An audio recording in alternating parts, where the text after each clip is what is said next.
Bonjour, dans ce vidéo on va faire des exercices sur NumPy. Donc tout d'abord il faut importer la bibliothèque NumPy, donc il suffit de mettre import NumPy. Ensuite j'ai ajouté asNP, donc comme ça quand je veux utiliser une fonction de la bibliothèque NumPy, donc au lieu de mettre NumPy point le nom de la fonction, je mets directement np point le nom de la fonction. On passe au premier exercice. On remplace la deuxième ligne de la variable a par 1, 1. Donc ici j'ai défini une variable a, une matrice de 3 lignes, 2 colonnes, donc 0, 1, 1, 0, moins 1, 1, et je veux remplacer la deuxième ligne 1, 0 par 1, 1. Donc il suffit de définir une variable b, np.array, donc 1,1, je vais afficher le b.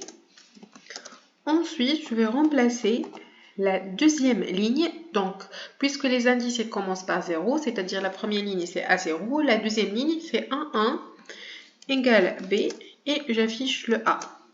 Donc j'ai bien remplacé la deuxième ligne par 1, 1. Maintenant, si je veux par exemple remplacer la première colonne de A par 1, 1, 1, donc je vais définir un vecteur bnp.array, donc 1,1,1, je vais l'afficher. Et je vais venir ici, je vais mettre A 2.0. Pourquoi j'ai mis 2.0? 2 points, c'est-à-dire toutes les lignes. Virgule 0, 0, c'est-à-dire la première colonne. Donc en fait, le premier indice, c'est pour les lignes, le deuxième indice, c'est pour les colonnes. Donc ici, je n'ai pas mis 1,2 points. Pourquoi? Parce que si je mets un seul indice, c'est-à-dire c'est pour les lignes, puisque le premier indice, c'est pour les lignes. Par contre, ici, je veux mettre un indice pour les colonnes, donc il faut passer par l'indice des lignes. Donc ici, j'ai mis 2 points, c'est-à-dire toutes les lignes, virgule, 0, c'est-à-dire la première colonne, égale à B, et je vais afficher A. Donc j'ai bien remplacé la première colonne par 1, 1, 1. On passe au deuxième exercice, assembler deux tableaux horizontalement. Donc il faut d'abord créer le premier tableau A, p.array, par exemple 1,4,8. Je vais l'afficher. Ensuite, deuxième tableau, np.array 0,2,6. Je vais l'afficher. Et ensuite, je vais utiliser np.concatenate 1,b,x6 égale à 1. Donc ici, j'ai mis deux tableaux en un seul tableau. Maintenant, si je veux le faire verticalement, donc je vais utiliser la même fonction, mais il suffit de changer le 1 par 0. Et c'est bon, on a une matrice de 2 lignes et 3 colonnes. On passe au quatrième exercice, trier les lignes de A du plus petit au plus grand. C'est-à-dire, j'ai une matrice par exemple ici, A, 2 lignes, 3 colonnes. Je vais trier les lignes, c'est-à-dire la première ligne par exemple ici, on a 4, 1, 0. Donc il faut qu'elle soit 0, 1, 4. Deuxième ligne, 5, 8, 2. Il faut qu'elle soit 2, 5, 8. Donc, je vais exécuter cette ligne, c'est bon. Et maintenant, je vais mettre n,p égale np.shape de A, c'est-à-dire, donc je vais mettre comme ça, n,p, c'est-à-dire n c'est le nombre des lignes et p c'est le nombre des colonnes. Donc j'ai 2 lignes, 3 colonnes. Et ensuite, je vais prendre ligne par ligne, c'est-à-dire je vais faire une boucle i qui va faire toutes les lignes. Donc, for i in range n. Donc, on va dire i égale à 0, c'est-à-dire je suis dans la première ligne. Donc, a de 0 égale np.sort. Donc, il y a une fonction qui va trier un vecteur. C'est le sort, np.sort. A de i. Donc, ici, c'est comme si j'ai dit changer la première ligne par np.sortAI. np.sortAI, c'est-à-dire par la première ligne triée. C'est-à-dire A0, elle va prendre A0 trié. Et je vais afficher le A. Donc 0, 1, 4, 2, 5, 8. Maintenant, la deuxième méthode, c'est-à-dire je vais le faire manuellement au lieu d'utiliser la fonction np.sort. Donc, je vais redéfinir la variable A. Donc, c'est bon. Donc là maintenant, je vais faire for i in range de n. Maintenant, donc je vais faire ligne par ligne. On va dire je suis dans la première ligne, i égale à 0. Donc je vais i égale à 0, c'est la première ligne, c'est-à-dire c'est un vecteur. Donc je vais prendre le premier élément, je le compare avec les autres éléments. Donc par exemple, le premier élément, je le compare avec le deuxième élément. Donc si le deuxième élément est plus petit que le premier élément, donc je change. Ensuite, je prends le premier élément, je le compare avec le troisième élément et ainsi de suite. Donc là maintenant, si j'arrive au dernier élément, donc je prends le dernier élément, je vais comparer avec quoi exactement? Donc c'est pour ça, il suffit d'arrêter juste avant le dernier élément. Donc for j in range de p, deux points, ensuite for, donc p-1 ici, puisqu'on a dit il suffit d'arrêter juste avant le dernier élément, for k in range de, donc ici c'est pour fixer l'élément, et ça c'est puisque si je prends le premier élément, donc je vais commencer à comparer avec le deuxième élément, et si je prends le deuxième élément, je vais commencer à comparer avec le troisième élément. Donc for k in j plus 1 jusqu'à p, donc if a i virgule j est plus grand que a i virgule k, donc je vais changer.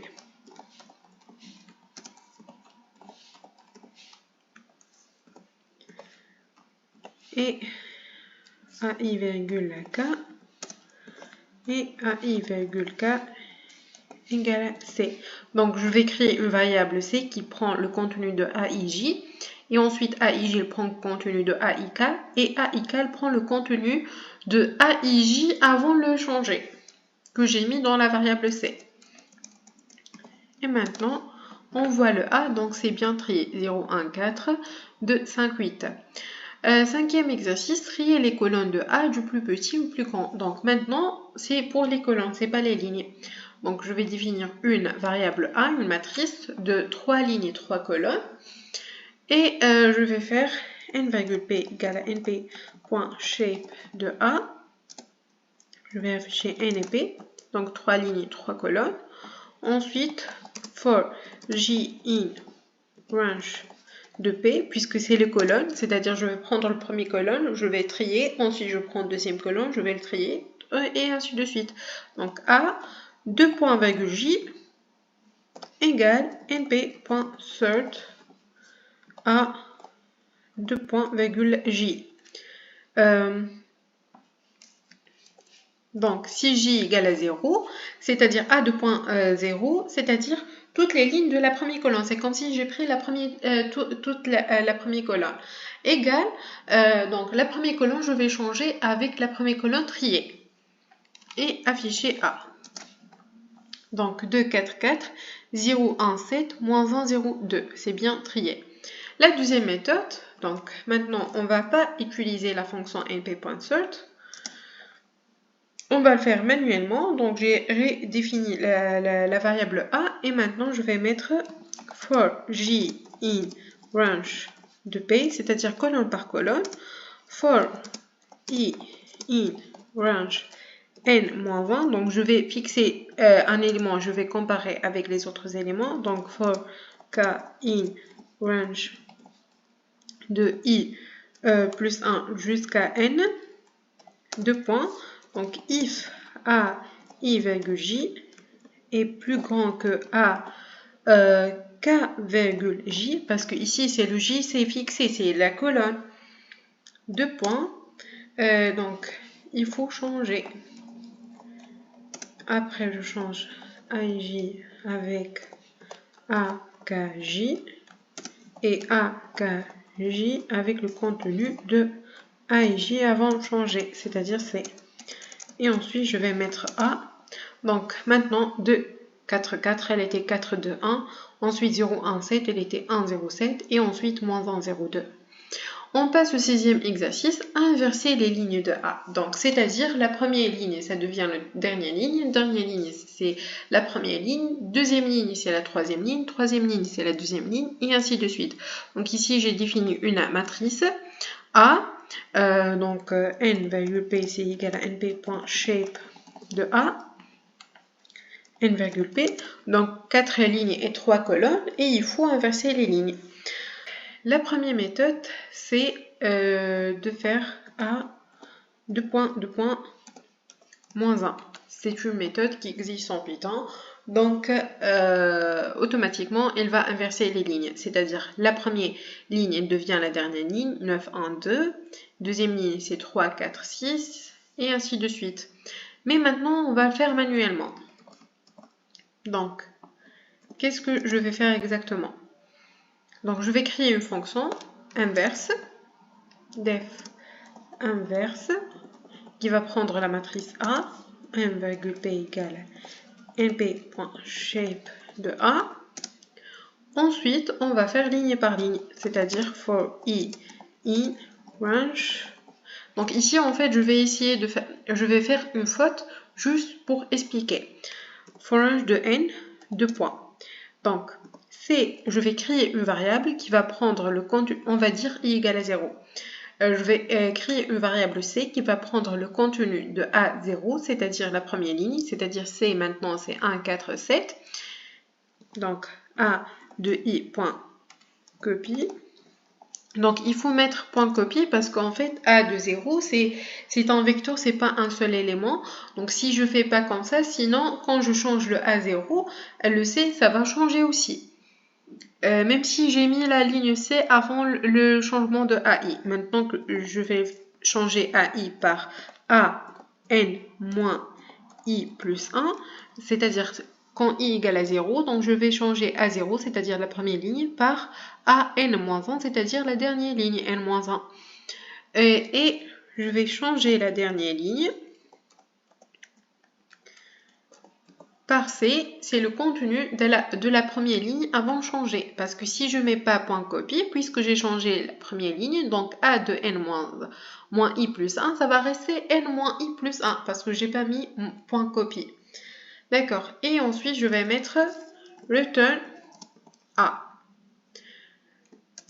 Et ensuite, je vais appliquer notre fonction. Donc, si vous remarquez, donc... j'ai la même matrice A. Pourquoi? Donc ici, pour expliquer, je vais ajouter deux lignes. Je vais mettre print i.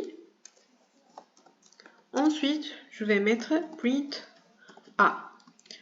Et ensuite, je vais appliquer notre fonction. Donc ici, qu'est-ce qu'il a fait? I égale à 0. Il a exécuté ça. Il a exécuté ça et ça. Ensuite, il a exécuté ça. C'est-à-dire, il a écrit i égale à 0 et il a affiché a. Donc, quand i égale à 0, qu'est-ce qu'il a fait? Il a changé la première ligne, 1, 4, 7, par la dernière ligne, 9, 1, 2.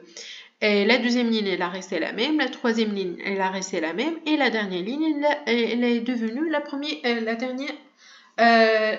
ligne. Donc, c'est bon maintenant. Quand i égale à 1, qu'est-ce qu'il a fait? Il a remplacé ces deux lignes. Il a inversé ces deux lignes. Donc, normalement, je reçois cette matrice. C'est ce que je veux, moi. J'ai bien inversé les lignes.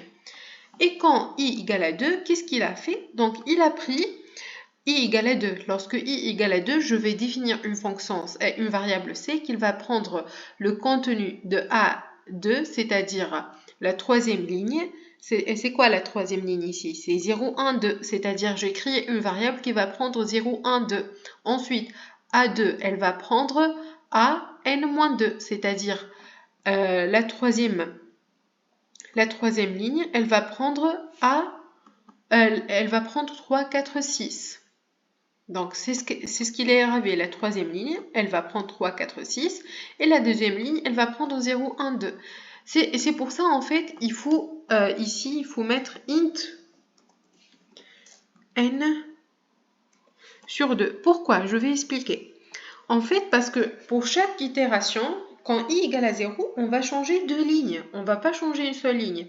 Pour i égale à 1, on va changer deux lignes. Donc, il suffit faire un demi des lignes. Et ici, j'ai mis int. Pourquoi? Parce que parfois, par exemple, ici, n égale à 4. Donc, n sur 2, c'est 2. Par contre, si n égale à 3, donc, n sur 2, ça va être 1,5. Le range ne prend pas un réel, elle prend un entier naturel. Et encore aussi, si j'applique n sur 2 dans Python, il va afficher 2,0. Donc, c'est comme si c'est un nombre réel, c'est pas un nombre entier. Donc, il faut mettre le int.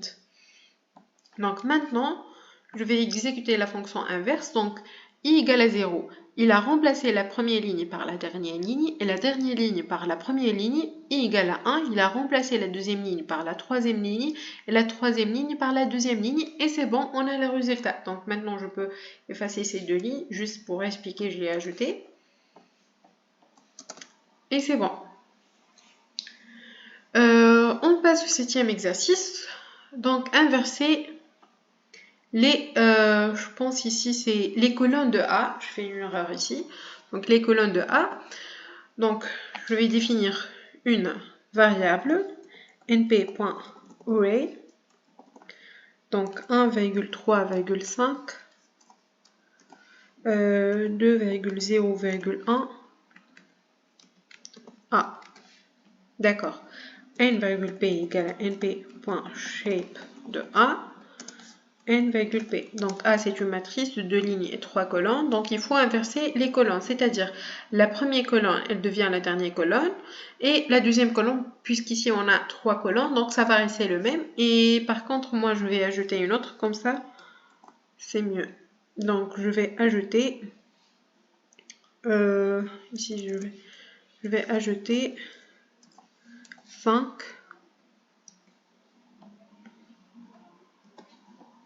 Et ici, je vais ajouter 8. Donc, on a 2 lignes et 4 colonnes. Donc, ici, il suffit de faire 2 points virgule, 2 points, 2 points, moins 1. Donc, j'ai bien remplacé. La première colonne est devenue la dernière colonne et ainsi de suite. Maintenant, la deuxième méthode, c'est-à-dire je vais faire manuellement, comme tout à l'heure. Donc, je vais redéfinir la variable. C'est bon. Donc, je vais faire une fonction def inverse. Va prendre A, n,p égale à np.shape de A. Et maintenant, for j in range de p, c'est-à-dire colonne par colonne. Mais on a dit tout à l'heure, il suffit de faire la moitié, pas tout. 2 points. Je vais créer une variable, c'est égal à 2 points virgule j point copie, c'est-à-dire copier par exemple si j égale à 0, c'est-à-dire c'est une variable qui contient le contenu de la première colonne. Ensuite, je vais modifier la première colonne par p moins j plus 1, c'est-à-dire la dernière colonne. Et la dernière colonne, 2 points virgule, p moins j plus 1 égale à c. Return A. Et maintenant, je vais appliquer la fonction. Donc, j'ai bien versé les colonnes. Donc, on va s'arrêter ici pour aujourd'hui et on se voit dans un autre vidéo. Merci.